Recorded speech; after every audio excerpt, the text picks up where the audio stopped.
Good evening and welcome to Christian Wednesdays.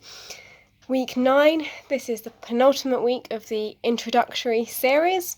I will continue actually after. I'll probably have a week break, and then I'm going to do a sort of more colourful, adventurous lifestyle series with pictures of Middle Eastern cooking, and I'm hoping to be back in London quite soon, so I might go around and do some outdoor filming and making sort of really formal serious videos. I mean, these have been as well, but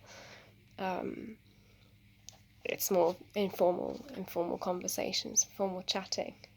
I hope you all had a lovely Easter. Wishing you a very happy Easter. I was fortunate to be able to catch an outdoor hymn just as it was just before it started. A band started playing "Thine Be the Glory."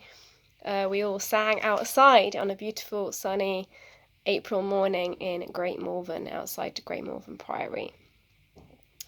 So that was lovely, and I got some chocolate eggs and Easter lamb, and made a lovely cold meze on Monday night with some, well, it wasn't actually harissa, it was chili pesto. But hopefully I'm going to make some harissa and other and hummus. Actually, I did make hummus. I made hummus on Monday, really fresh hummus, absolutely delicious. So that's what I want to do with the next series, is to make it more of a lifestyle series. Had some good news today as well, that I have been approved for German citizenship via my German Jewish descent from my grandmother. And although I've sort of slightly changed my view on Brexit, but I did apply for this about 3 years ago, so it is a bit of a celebration, like, yes. They said yes, I'm allowed to have 2 passports, I think I'm going to have. So that'll be fun. This week is about sin and suffering, because I think one of the biggest we must toast to Jesus, who died of crucifixion, killed by sinful men, and he still wants us to have a party, so I'm up for that. So one of the biggest issues, I think, for non-Christians, and I mean, it's still difficult when you are a Christian to really understand why people suffer, especially people who don't deserve to suffer.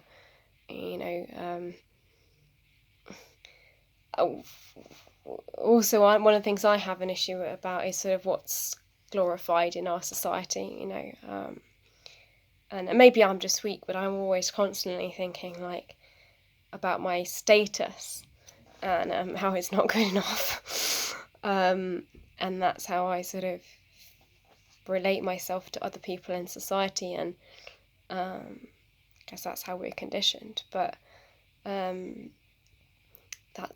it's actually someone I was speaking to today said, you shouldn't judge yourself on what you do, but who you are. And I think that's much more what things will be like when Jesus comes back. But one of the big questions, understandably, that comes from people who aren't convinced by Christian faith is, why do people suffer? Why does God allow suffering, especially the suffering of good people? Which is really tough, and I'm personally asking that question myself at the moment. I'm going through a very, very difficult time, and I don't believe that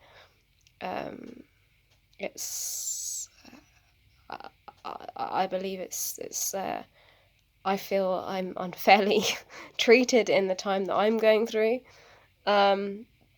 So that's difficult But on the other hand, without my faith, it would be a lot worse and a lot more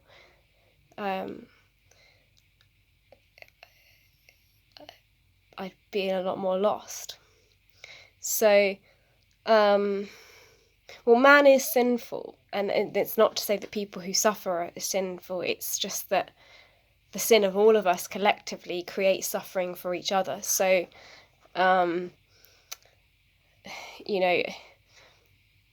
suffering happens because people behave selfishly, and that oppresses other people, and because we're not good to each other, because we're not completely good to each other, or some people are because we are sinful towards each other, we suffer. Every side suffers.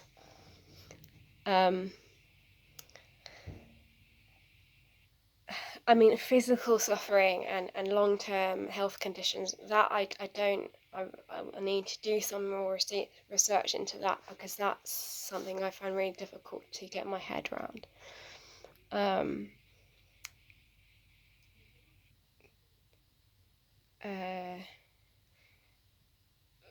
But I think faith and having a relationship with God does help to manage suffering. There's a website, Oasis International, I looked at just before I made this, and there was a list of reasons for suffering. Sometimes it can be for God's glory. So if you look at John chapter 9 verse 1 to 7, that's about that.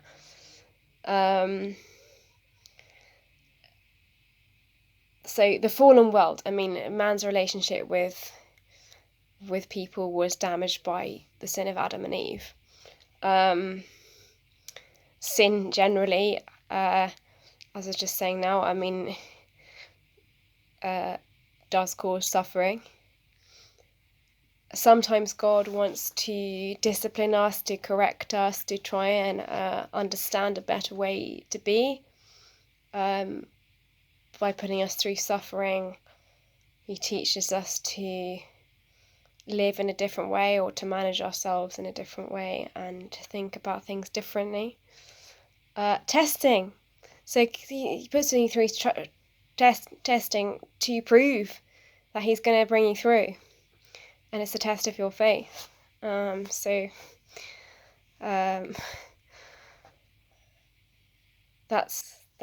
real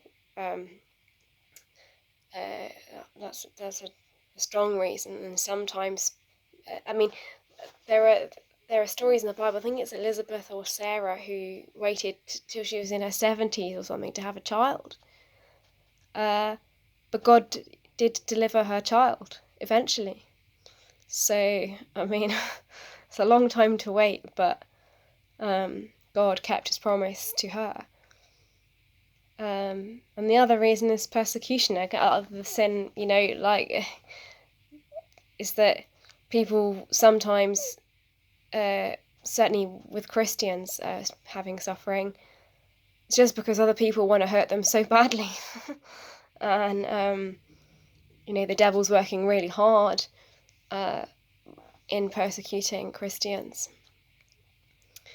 But I think the answer really is prayerfulness and goodness, just being good, and at least having that internal peace among the suffering. There is a book by C.S. Lewis, who of course wrote the Chronicles of Narnia, which are literally my absolute favourite thing ever. The surprise of joy in the death of his wife, he finds a joy that he didn't expect, that actually strengthened his faith rather than lessened it, and that was a surprise as well. Her name was Joy as well. I'm actually running out of time on this video, but it is coming up to 10 minutes, so happy Easter, and I may post a second part to this later in the week, and then next week will be the end of the series and the plan for the new series. God bless.